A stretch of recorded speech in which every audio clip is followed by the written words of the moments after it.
And Chris Jericho did an interview on Between the Ropes Radio, saying he's talking about writing a book about a specific part of his career. He's taking acting classes, doing auditions, and is up for a potential major role in his current absence from WWE. He said the TNA thing, where he posted a TNA graphic on his website, was just done to shake up the internet and have fun. He said he did email Vince McMahon before he did it, but he ended up getting phone calls from Jeff Jarrett, Scott D'Amore, and John Laurinaitis about what the hell was going on. He never heard back from Vince, but Laurinaitis did write him back saying, "Great rib." He was glad Christian left for TNA. On going to TNA, he said, "Never say never," but that McMahon was the best boss he ever worked for, and he felt he was loyal to him, but not to anyone else in WWE. He also said he doesn't necessarily think he owes Vince anything, but he would give him a courtesy call if he was ever thinking about going somewhere else. But he said he loves watching TNA, that Samoa Joe was his favorite wrestler to watch, AJ Styles is awesome in the ring, and he would advise both not to go to WWE and stay in TNA and help grow the company. To be honest with you, says Jericho, a dirty little secret, and Vince will be angry to hear this,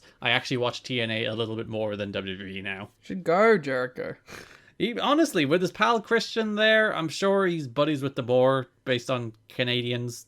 So all Canadians are friends. It's the rule. Like, D'Amore knows Callis. Callis is pals with Jericho. You know what? It would have been friends. a great bit if Jericho did go and they redid the Christian segment, except he did join Team Canada.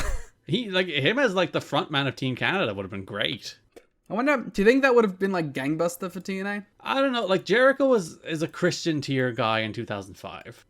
Like, he reached the top of WWE. He did have a title run, but I feel like he was always like, he's a little above Christian, but he's nowhere near like an actual headline guy. Like Jericho is a weird case in that he elevated himself into that position almost by attrition, like almost by just hanging around long enough so that everybody who was ahead of him wasn't wrestling anymore, and all of a sudden he was like the big star of that generation and the only one left and the only one still wrestling, so he became kind of by default a bigger star than he actually was in his prime.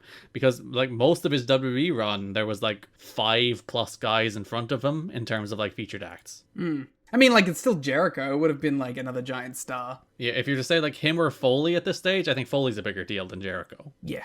Jeremy Borash and Scott D'Amore went with Bret Hart on November 6th in New York. They talked about coming in for TV, and Hart has mentioned many times about being interested, but the general feeling is nothing is happening anytime soon. And Hart is going to Italy for an extended stay in December, so there's no dates at the moment. He's also at this point very unlikely for the WWE Hall of Fame this year or anything other than Europe. I have no idea what Dave is saying in that sentence. But yeah. But so it's a regular Dave sentence. All right, let's try and break it. He's also at this point very unlikely for the WWE Hall of Fame this year or anything other than Europe. So he's saying that he's the only thing he is likely to do is Europe, but he has phrased it, I think, in the most awkward way possible. Yeah. But that's the news. Bret Hart should be in Team Canada. It's a relatively short news section that we have taken the world's longest asides in. Yeah. You know, we got to make up for it that it was only like 3 pages.